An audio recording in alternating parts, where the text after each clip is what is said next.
नमस्कार। देवरिया की आवाज रेडियो केसरी से प्रस्तुत है स्थानीय हालचाल। पहले मुख्य हालचाल। सैनिक बंधु की बैठक हुई संपन्न। 4 स्थानों पर होगा मुख्यमंत्री सामूहिक विवाह योजना का आयोजन। सीएम डैशबोर्ड की जिला पदाधिकारी ने की समीक्षा। बैंकों के हड़ताल से 300 करोड़ रुपए के कारोबार हुए प्रभावित। दिन दहाड़े गोली चलाने वाले को पुलिस ने किया गिरफ्तार।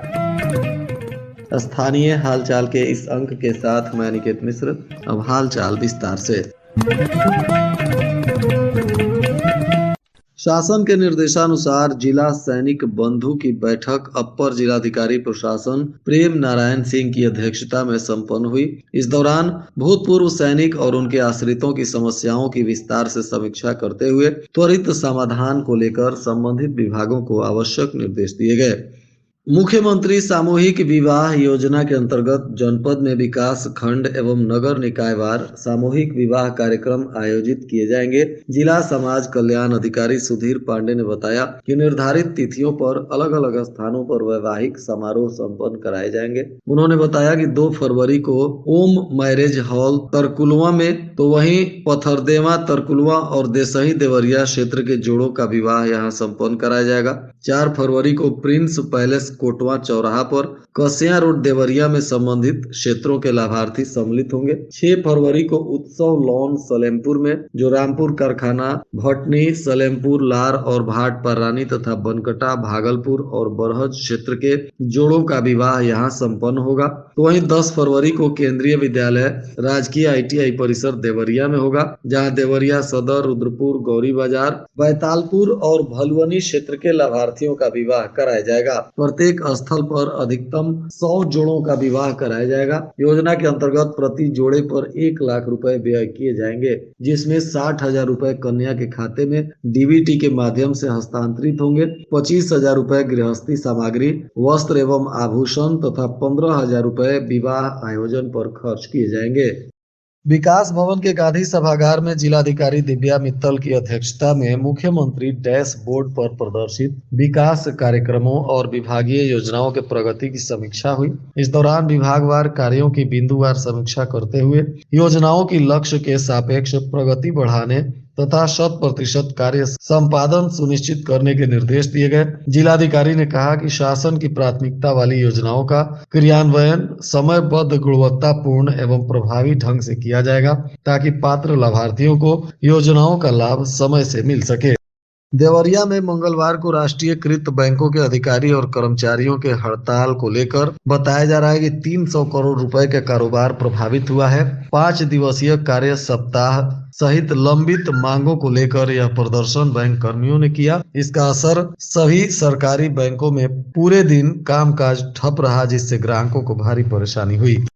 गौरी बाजार थाना क्षेत्र के बांकी फुलवरिया में भूमि विवाद को लेकर 4 दिन पहले दिन दहाड़े हुई फायरिंग के मामले में पुलिस ने मुख्य आरोपी को गिरफ्तार कर लिया। साथ ही उसकी निशानदेही पर पुलिस ने घटना में प्रयुक्त राइफल भी बरामद किया है।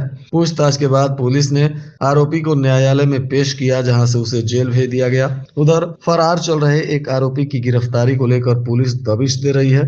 बताया जा रहा है कि 24 जनवरी को फायरिंग की घटना हुई थी। हालांकि किसी को गोली नहीं लगी थी, परंतु केस दर्ज कर पुलिस ने मुख्य आरोपी अशोक पांडे पुत्र विश्वनाथ पांडे को गिरफ्तार कर लिया, जिसे जेल भेज दिया गया है। रामपुर कारखाना के विधायक सुरेंद्र चौरसिया ने 95.85 लाख की लागत से हरपुर निजाम विजयी टोला संपर्क मार्ग का शिलान्यास किया। इस मार्ग के बन जाने के बाद ग्रामीणों को आवागमन में काफी सहूलियत हो जाएगी। विधायक ने कहा कि देश और प्रदेश के डबल इंजन की सरकार आम आदमी के विकास को लेकर प्रतिबद्ध है। सरकार शहरों के तर्ज पर ही गाँवों का भी विकास कर रही है। सरकार की मंशा है कि समाज के अंतिम पायदान पर बैठे व्यक्ति को भी सरकारी योजनाओं का लाभ मिले। इस दौरान रामपुर कारखाना मंडल अध्यक्ष सत्य प्रकाश पांडे, भाजपा के वरिष्ठ नेता नीरज श्रीवास्तव, भाजपा नेता सुनील मदेसिया सहित तमाम गणमान्य लोग मौजूद रहे। चैम्बर ऑफ इंडस्ट्रीज एसोसिएशन की बैठक को औद्योगिक क्षेत्र उसरा बाजार में शासन की मंशा के अनुरूप कारखाना के पंजीयन हेतु एसोसिएशन के अध्यक्ष शक्ति कुमार गुप्ता की अध्यक्षता में सेमिनार का आयोजन किया गया। इस दौरान उद्यमियों को पंजीयन कराने हेतु प्रोत्साहित किया गया। सेमिनार में कारखाना एक्ट और पंजीयन के बारे में जानकारी दी गई। पहले से ही कई उद्यमियों द्वारा पंजीयन कराया जा चुका है, जबकि जिन उद्यमियों द्वारा पंजीयन नहीं कराया गया उन्हें पंजीयन कराने हेतु प्रोत्साहित किया गया। इस दौरान सहायक निदेशक अमित कुमार सहित तमाम गणमान्य लोग उपस्थित रहे। गोरखपुर देवरिया रोड पर बैतालपुर में स्थित होटल में 1500 रुपए में 2 से 3 घंटे के कमरे की बुकिंग होती थी। यह राज कोई और नहीं बल्कि होटल में पकड़े गए जोड़ों ने पुलिस के सामने उगला है। होटल के बाहर फेंकी गई आपत्तिजनक वस्तुएं भी कुछ और इशारा कर रही हैं। होटल में कार्रवाई के बाद तरह तरह की बातें भी हो रही हैं। बैतालपुर में सड़क के किनारे ही शिवांश होटल है और होटल में अनैतिक कार्यों की सूचना के बाद पुलिस वहां कार्रवाई की थी। मुखबिर की सूचना पर छापेमारी की गई थी, जहां कई जोड़ों को पकड़ा गया था। बताया जा रहा है कि सादे वर्दी में पुलिस कर्मियों ने वॉच किया था, उसके बाद कार्रवाई की गई थी। अब इस सनसनीखेज खुलासे से तरह तरह की चर्चाएं हो रही हैं।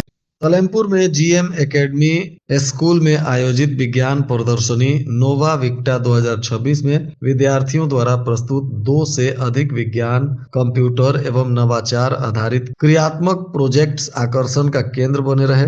मुख्य अतिथि एसडीएम दिशा श्रीवास्तव रही। विशिष्ट अतिथि तहसीलदार अलका सिंह और वैज्ञानिक डॉक्टर मृदुल शुक्ला सहित तमाम गणमान्य लोगों ने इस कार्यक्रम को सफल बनाया। और आज के मौसम का तापमान देवरिया में न्यूनतम 12 डिग्री सेल्सियस और अधिकतम 25 डिग्री सेल्सियस रहने की संभावना है। अंत में मुख्य हालचाल एक बार फिर। सैनिक बंधु की बैठक हुई संपन्न। 4 स्थानों पर होगा मुख्यमंत्री सामूहिक विवाह योजना का आयोजन। सीएम डैशबोर्ड की जिला पदाधिकारी ने की समीक्षा। बैंकों के हड़ताल से 300 करोड़ रुपए के कारोबार हुए प्रभावित। दिन दहाड़े गोली चलाने वाले को पुलिस ने किया गिरफ्तार। इसके साथ ही रेडियो केसरी से प्रसारित स्थानीय हालचाल का यह अंक समाप्त हुआ। नमस्कार।